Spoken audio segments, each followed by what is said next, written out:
ಮನ್ಸನ ಜೀವ ನೀ ನುಡಿಸಿ ಆಡಕ ಢಮರು ಆಗ್ಯಾವ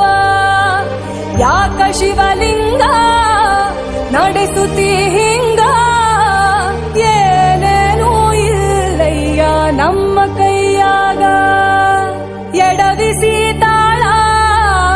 ಉರುಳಿಸಿ ದಾಳ ನಡೆಸಿದಿ